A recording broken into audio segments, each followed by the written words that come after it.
She's a conservative and I'm liberal, and yet we've been friends for almost 40 years. Everyone says you shouldn't discuss politics, religion, or money. And we say that's exactly what friends should be talking about. Join us as we tackle the conversations you're having in your head, but are too scared to say out loud. Welcome to We've Got to Talk. Welcome, Jolene. Today we are talking about where do we go from here. And this was after really, I think, some conversations that Nicole and I have had with our husbands and friends and all that. And it's like we can continue to talk about all this stuff, but until we decide to do something, nothing's going to change. Mm-hmm. So I think we're trying to figure out where to start. Mm-hmm. So Nicole, start us off. Okay. What do you have? What are your 3 hot takes? These are my 3 hot takes. This hateful and disrespectful way that we have been treating each other for, I would gather to say, the last 10 years. I would gather to say the normalization of Trump 1, it's not working. It's mean, it's productive, it's depleting. And the only people it seems to serve is the rage economy. And it's destroying us when they're laughing all the way to the bank. Number 2, if we as human beings would take a moment to sometimes admit that we are wrong or that we've just simply changed our mind about something, doing that takes incredible courage. And I think a lot of times we're afraid to do that for fear of being shamed and bullied, but it takes incredible courage to admit when you're wrong or you've changed your mind. Number 3, the shaming, the blaming, the I told you so behavior of the last however many years needs to go. And I believe we all need to start acting like grown-ups again.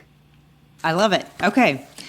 All right. I think I took a little bit different tactic on this. As we usually do, we've got to talk. Oh, well, that is true. Okay. Here are my 3 hot takes on this. I think we are looking at and especially right now, and by right now, I mean, as a Christian, Trump had a stupid, horrible message on Easter Sunday, about the whole civilization of Iran. He had the AI picture that he reposted and then took down as the Jesus / doctor / American Red Cross worker, whatever. And then this whole thing with the Pope, the back and forth with the Pope. And it has triggered so many reactions on social media, of course, to where, even like some liberal people are saying, oh, and so now we've got the Catholics. Okay. I mean, it's like every time something happens, people are grasping for it and saying, now this is on our side. We've got this on our side. And it's that whole mentality of our side has to win that is not getting us any further. So to your point, like you said, we have to say, and whether people are saying, gosh, I wish I wouldn't have voted for Trump yet now at this point, or I regret voting for him, or they're saying, listen, we still had 2 choices. I mean, I still would have voted for him, but I still think he's an idiot. I mean, or whatever the gambit of that thought is. Sorry, that was a long one, number 1. Number 2, I think we have to look at the risk-reward analysis. And I think we're seeing this kind of come into play with, well, actually, it probably started with the Me Too movement. Then we saw it again in the Epstein files. And now we're seeing it with the most recent congressional members who have quit, resigned, but forced out because they're idiots.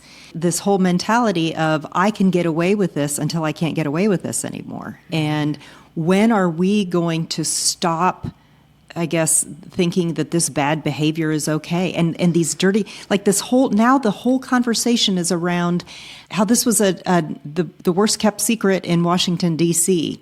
And you're going, okay, if people knew about this, why aren't we talking? I mean, are we that dumb, or are we burying our heads in the sand? I don't know. But it's what you and I talked about with the Epstein files too. How did so many people know that this was going on, yet no one said anything? That's number 2. Number 3, once we dismiss the extremisms on both sides, it's this exhausted middle that is too weak to fight anymore, and it is just so fed up with it that if we developed, and by we I mean the social media people, developed these algorithms to feed the outrage that everyone has, and that's what's feeding the beast, and that's what continues to get into our feeds. Can't we develop an algorithm that does the opposite? I mean, when are we going to start developing the algorithm that rewards good behavior, or positive speech, or happy and joyful, curiosity? How does that not happen? It does. Like, sing it, sister. I'm with you. I mean, listen, that is why we've got to talk exists. It is why it exists. Yeah. Like, we are trying to help change the algorithm. We are trying to help change a different way to speak to one another, to listen to one another. There's so much to unpack here. I'm really interested in talking to you about how the bad behavior gets excused or overlooked or not paid attention or accepted. We are hardwired to figure out how to stay in a group, which I think is a really interesting idea. And I want to talk about that. And I think it sort of melds into it.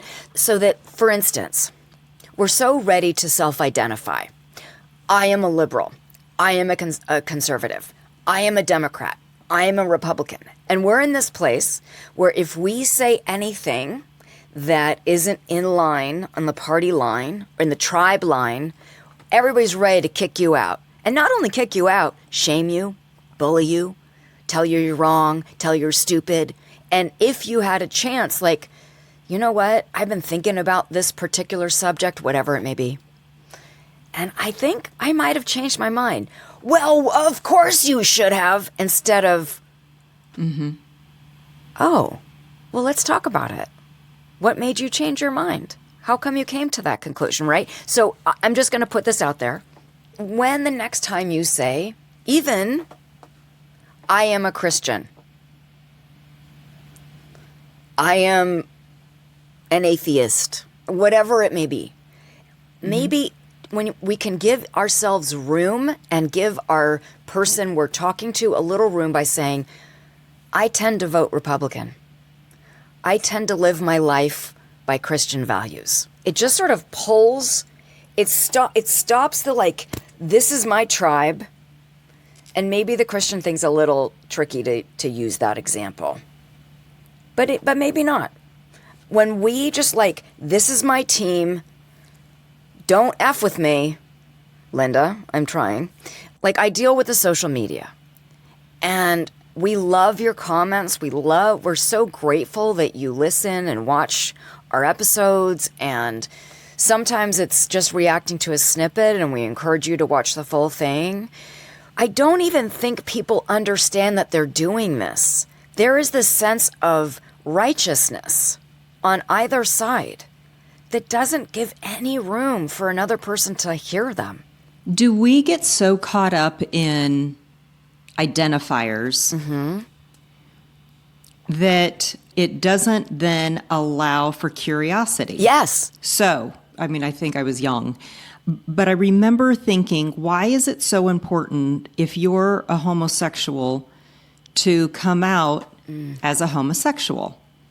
And I'm sure I was in high school or junior high or something. And I remember asking my mom about this. Like, why is the person that you have sex with, why is that important to your identity? And I think the answer was because until we get to a point where everyone is accepted equally, then no one should be accepted. I mean, you need to be able to accept everyone for who they are.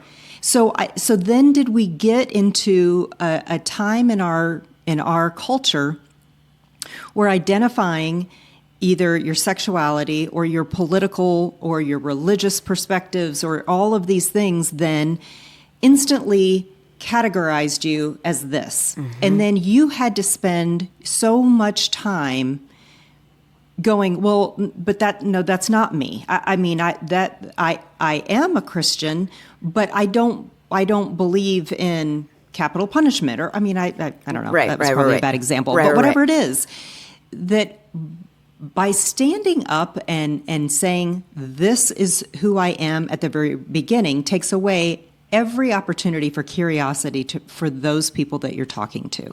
You're spot on. I mean, I think everybody wants to be seen and heard and loved and accepted. I think that's a human instinct. I think it's why the civil rights movement started. It's why gay rights started. It's why women's rights started. It was like, hey, see me. I'm important. I matter. And I don't want to take anything away from that, because I do believe that everyone does matter. And I think you and I would both agree that we've got to talk is about like seeing each other's humanity, acknowledging each other, acknowledging the differences, celebrating the differences, and not in a kumbaya way, really celebrating the differences and trying to learn from each other. I think you're totally onto something, because I do think the pendulum swung way one way. And so it was like, this is my label, y'all. This is it. And I'm not allowed to say anything that's not this label. And if I do, I'm a bad LGBTQ person. I'm a bad woman. I'm a bad Black person. I'm a bad whatever. Like, it was like, there's no more nuance. And for what it's worth, Joe, when you were talking about the Easter social post that Trump said about like, we're going to destroy humanity or destroy civilization. And as we know it. And then the Jesus meme that says he wasn't Jesus, it was a doctor and then a Red Cross worker. I'm not Christian. I was so offended by it. I don't think that you need to be this thing to be able to be offended or not offended. I was just like, wow. The line, there's no line. He's crossed them all. Yeah, and right. It's like, this is absurd. And we're all being gaslit. And so where I would also want to say with you, Joe, is that, and I know I'm going to get pushback, liberals, and I'm going to say this with incredible love, because I love you guys. It doesn't matter if you're right. It doesn't matter. Before you choose to make that comment on Facebook and YouTube and Instagram, remember that there is another human being on the other side of that screen who might think differently than you, and it's not your job to change their mind. It's your job to listen to them and maybe learn something. And the same goes for the right, because I've gotten a lot of people from the right today on our social media feeds about the Beyond MAGA report. They haven't listened to the podcast, but they've decided to talk about how much they love Trump, and that is fine. I'm not telling you not to love Trump. I'm thrilled that you're actually writing, because we don't get as many Trump voters listening to the podcast. And I'm happy that you're listening. And I'm really not there to change your mind. And neither is Jolene. Like, we just want to be able to make this much more comfortable to be able to be curious and ask each other questions. And like you've said, we're exhausted. Not you and me, like collectively exhausted. It doesn't mean we're centrist. It doesn't mean we're moderates. But where do we go from here? And I think it's really up to us. I mean, each person individually to make that conscious choice to say, you know what? I'm going to do it differently. And before I, make that nasty comment or throw a bunch of facts at you, maybe ask some questions instead. Well, and I think, it was Josh, your husband, who, for those who didn't know, I know you know that Josh is your husband. For those of our listeners who don't know. Yes. It was Josh who said, if you're thinking differently about Trump now than you did, and I'm telling you, I get those who say, no, we still had two choices. It was Kamala or Trump. And so I still would vote for Trump again, even though I think that he's, he goes about things the wrong way. But maybe you like the things that he's doing. You just don't like what he says. That's okay too. That is okay.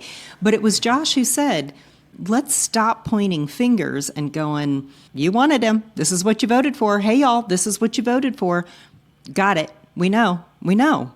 And for the same token on the Democrats, stop vilifying, the Democrats for thinking that, the trans community was the most important issue. We all know that's not the most important issue. That may be an important issue to a person, but overall, that was not the most important thing that Democrats were standing on. So everybody put down your weapons and let's just start having conversations again. Yeah, we're pretty entrenched, but we're super excited to be able to have Isaac Saul on, the executive editor of Tangle, and the conversation that we're going to talk to him about, because he's having a very similar situation, and he's been at this a lot longer. And shout out to Isaac, because he's doing some seriously good work, and he is having a similar situation where if he is covering a story and he shouts out to something Trump has done that's good, he will lose liberal subscribers. And when he says something against Trump, his conservatives start to drop off. I mean, we're doing, knock on wood, we're doing well. But we have, in our friend groups, it's like, it's our friends or family. They're like, I know Jolene's your friend, but, and I'm like, okay. Like, and that's fine. Like, or, oh my God, Nicole, like, she said that. And I'm thinking, really? Okay. Like, we're not asking you to actually listen or watch. You don't have to, but we hope you do. And you and I have talked about this so many times, and I know we've talked about it on here, that, we get all these comments from people who, and we think some of them are trolls, so I mean that doesn't really bother us, but people who say this, and then you show up at our daughter's wedding and every conservative in there couldn't wait to hug you and love on you and greet you, and our liberal friends couldn't wait to fangirl you. And I mean, like, when you truly get to know somebody, then they forget that, oh, you're that label. But I mean, that's the other thing, is learning, like, when you're face to face with someone, it's a very different thing. And that's what I'm putting out there to our listeners and viewers, that listen, this shit is hard. It's really hard. It's really hard. I love my friend Jolene. I love her so much. And a year and a half later doing this podcast, I love you more. I know, me too. I know. But every time I'm like, here's the hot topic. Here's the conversation that nobody wants to have, and we're going to do it. And sometimes my heart's racing. I'm thinking, is this going to be the one? Is this going to be the one that breaks us? No, I don't really think that. Okay, good. But it's sort of like, there are times I'm like, whew, this is an exercise. Like, I'm just trying to say to our listener and viewer that what we're asking you to do is some of the hardest work you will ever do. Because it's asking you to be really uncomfortable, to not know the answers, and to not be confident. And who wants that? It's the opposite of everything that we've been taught, right? Or that we've tried to go after. Here's what I think is interesting, that I am interested in knowing. Like with the stuff that's happening with Swalwell and Gonzalez in Congress, and these are the two congressmen that have recently resigned for sexual misconduct.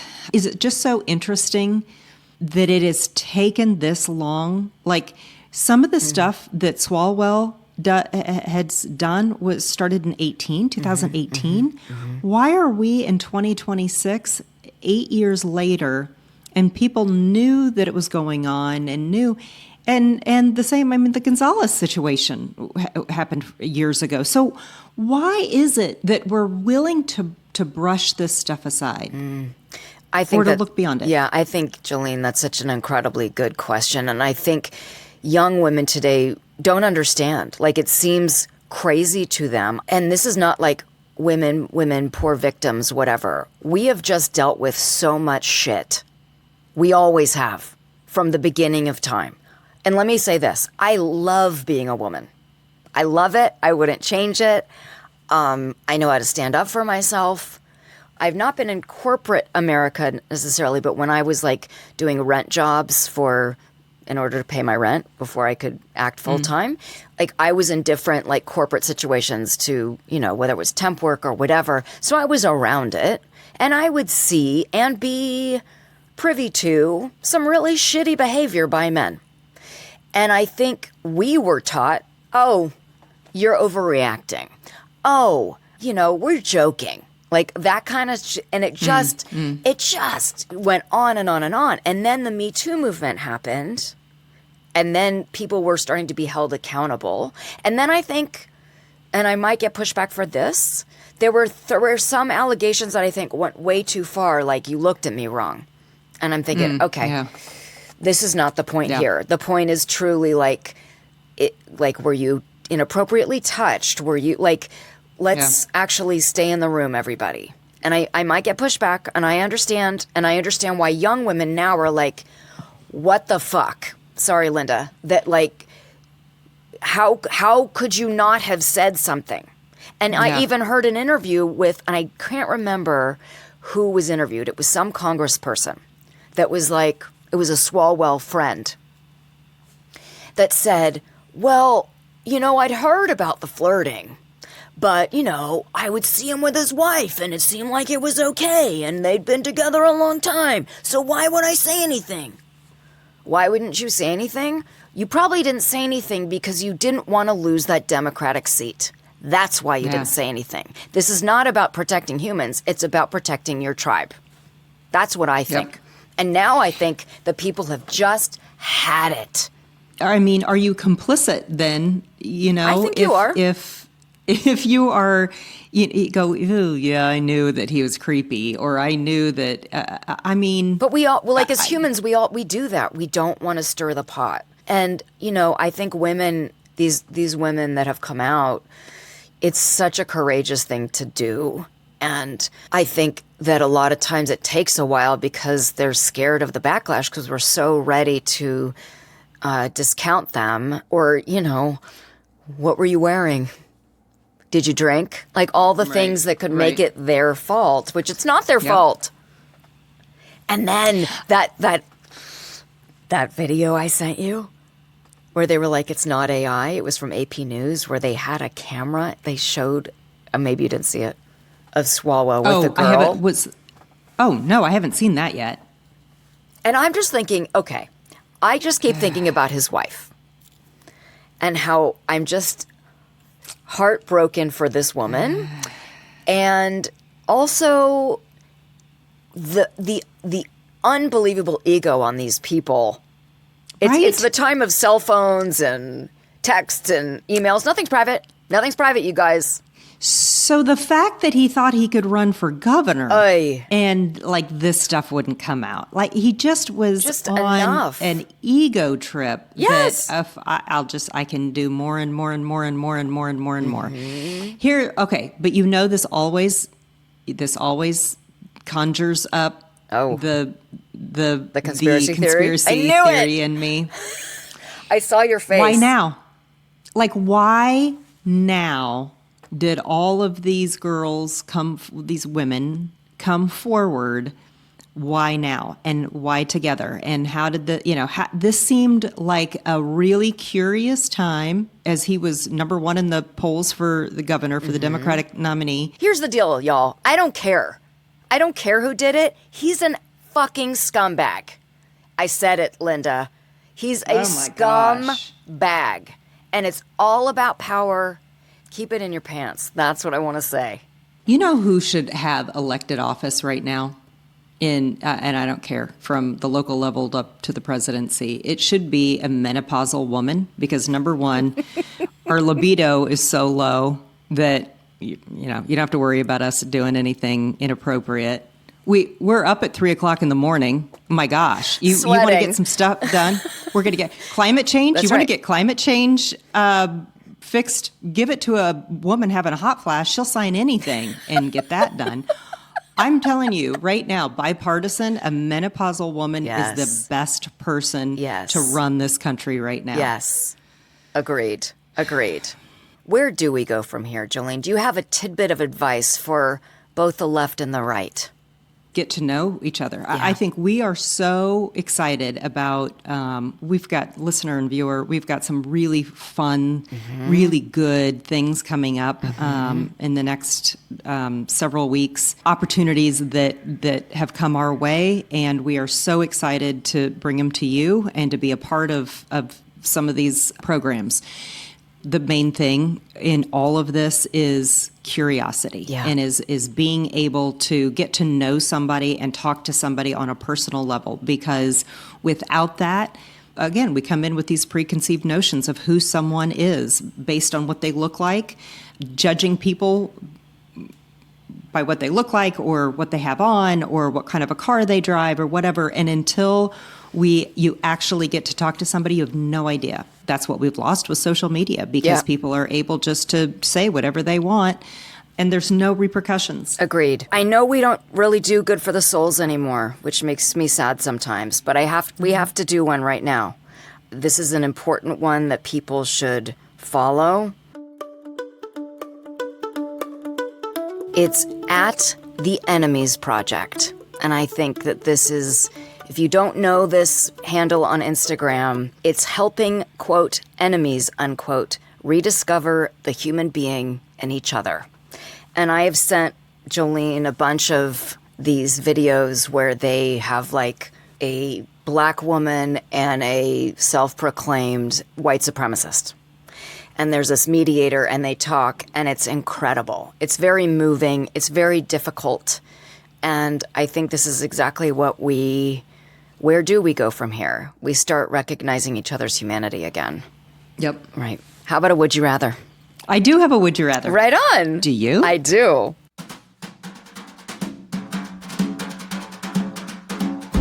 Mine is very simple, and I will tell you how I came up with this.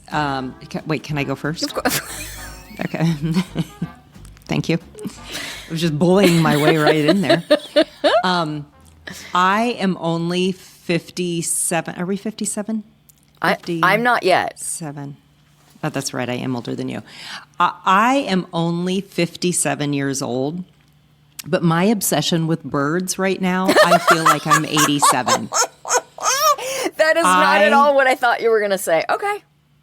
I absolutely am obsessed with birds right now. Young people can like birds. We've got these. I know. I absolutely just feel like I am so mad that we have our hummingbird feeder out and we have not had any hummingbirds yet. But my friend up the hill has 2 days ago. I am so upset by that. When she texted me, I'm like, damn it, how did she get them first? Do you have sugar water in there? Any. Yes. I love hummingbirds. I'm obsessed. I watch the loons that are out on the water. I love the loons. We've got geese. I'm going through, speaking of algorithms, I'm going through my phone the other day and there was an ad for, do you know what Shazam is? Yeah. The Shazam app? Yeah, okay, yeah. so if you have a song that you hear, you're at a restaurant and you hear a song, you can push Shazam and it will say, oh, that's 21st of September by the Earth, Wind, and Fire. There's an ad now that you can get an app for bird songs. So if you're walking, you can push that and it will tell you what kind of bird it is. And I didn't get it because I don't know how much it costs and I don't know if it's free. If it's free, I should just get it. But now it keeps coming up in my algorithm because I watched it for so long and I was interested. Yes. So here's my long-winded would you rather. I'm ready. Would you rather be a bird or a fish? Oh. Fly or swim? And you can be whatever kind of bird or fish you want. So you could be a whale and you could travel up and down the West Coast seasonally, or you could be a bird, you could be a hummingbird. You could go all the way to South America and then come back to North America. This might be a long answer. I love the water, but I was never a snorkeler. And we went on a holiday and we went snorkeling, and I found it exhilarating and terrifying. I was surrounded by all these fish. And the guide was like, whoa. Like, it was wild. And there was this sort of sense of like, there's this world down there that we really don't know much about. Yes. Right? That freaks me out a little bit. It freaks me out, even though I am a water baby to the ends of the ends. Every water sport, like, I love the water. But that kind of scares the crap out of me. I agree. So my answer is I'm going to fly, baby. Okay. I'm going to fly. I like it. And I do think that, we're super into the space thing, and I love the space. I was obsessed with Artemis. I was obsessed. But I do think we need to start exploring the seas in a way that we haven't. Yeah. So since Trump was the moon and the space president, maybe the next president will be the sea, the deep sea That's president. what I'm thinking. Oh, I like it. That. I like it. Okay. Would you rather be alone all of your life or surrounded by really annoying people? Oh, I'm absolutely going to be alone. I have to fight, enjoying being alone as it is. I could be a hermit. I really think I could be a hermit. Really? Yeah. Okay. And especially if they're annoying people. Oh, my gosh. No. I know. I chose that because I was like, we're just annoying each other right now. And it's... Oh, I see what you did there. Yeah. Okay. I did. But I don't think we need to. And I don't think you should be alone because I don't think that's good for you. Not you, no, just not. A person. It's not good for you. No, you're right. But being with annoying people is really annoying. Ugh. Right? Yeah. Jolene, thank you for having this conversation with me. You are welcome. Thank you, because I didn't know where this was going. So this was good. I think, again, we find things that we are more aligned on than Absolutely. not. And I think we're finally at that place. Listener and viewer, thank you so much for hanging in with us. And please like, subscribe, and follow wherever you get your podcasts. Please reach out to us and let us know what you want us to talk about. We've had some really good suggestions that have been very well received once we've put it out into the ether. So we'd love to hear what you want to talk about. Anything else, Joe? Share this with a friend, please. Yes. Or share it with somebody who you don't know is a friend. And maybe this there you go. Maybe this will start a conversation. There you go. That's where it all starts. So thank you. Thank you. We appreciate you. We do. We've Got to Talk is produced across the world by the wildly talented, creative, and hilarious team at Bambi Media. Our theme song is Jump Jive Swing by Space Train Unlimited. Thank you so much for listening, and join us every week for another episode of We've Got to Talk.